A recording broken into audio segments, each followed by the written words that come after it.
semua orang yang baca suratul kahfi nggak mungkin baca itu kecuali menyisakan tanya. Anjingnya anjing apa, orangnya berapa, berapa lama, ketemuannya Musa dan Khidir di mana, kenapa bunuh orang dan segala macamnya. Banyak banget pertanyaannya. Dan kisah Ashabul Kahfi adalah kisah pertama yang diceritakan dalam di dalam suratul kahfi. Yang kedua adalah kisah dua pemilik kebun. Yang ketiga adalah kisah Musa dan Khidir. Yang keempat adalah kisah Zulkarnain. Allah nyeritain 4 kasus yang ditanya 2. Ruhnya nggak diceritain di situ. Dan yang 2 yang diceritain, aku nggak tahu ini otak-atik gato atau tidak, tapi kenyataannya adalah ini yang pertama, ini yang terakhir. Artinya Allah ketika ditanya nih, coba kalau kamu memang benar, ceritain dong kepada kami tentang penghuni gua dan raja yang mengusir timur dan barat. Logikanya lu jawabnya, oke, ini tentang Ashabul Kahfi. Yang kedua harusnya tentang itu tadi Raja Zulkarnain. Tapi ternyata yang terakhir nih. Urutannya Yang pertama ternyata adalah tentang Ashabul Kahfi yang mereka orang lemah, nggak punya apa-apa dan mereka bukan bangsawan. Makanya mereka lari karena mereka nggak bisa ngelawan. Makanya mereka cuma tidur karena mereka nggak bisa apa-apa.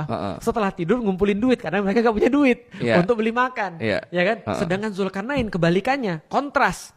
Kaya raya, punya segala macam, fa'atba asbaba, dan dia mencari lagi resources yang lain, kekayaan yang lain. Raja masa pergi sendirian?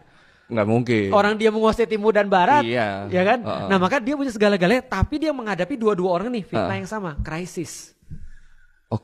Krisisnya apa? Satu krisisnya adalah persekusi besar-besaran yang buat orang mati, satunya krisis Ya'juj dan Ma'juj. Si Raja. Zulkarnain. Nah, maka kalau tadi kita tanya tentang Ya'juj dan Ma'juj, ini nggak bisa dilepaskan dari seorang raja, namanya Zulkarnain. Makanya berbedanya Islam dengan yang lain adalah Ya'juj dan Ma'juj diceritakan atas dasar Zulkarnain. Zulkarnain dikisahkan adalah raja yang sangat adil. Dia pergi ke timur, dia pergi ke barat.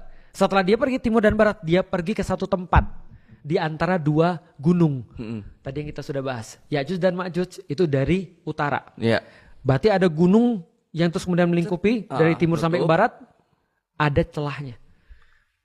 Dan kalau lu belajar geografi, lu tahu setiap celah-celah gunung itu adalah pasti ada sungainya di situ, ada celahnya. Karena itu tempat orang untuk jalan.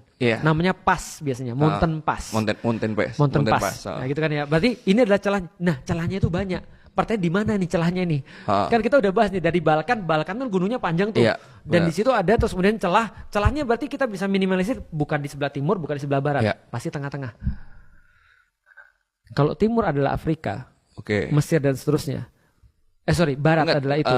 Timur Asia berarti. Timur Asia. Barat Afrika.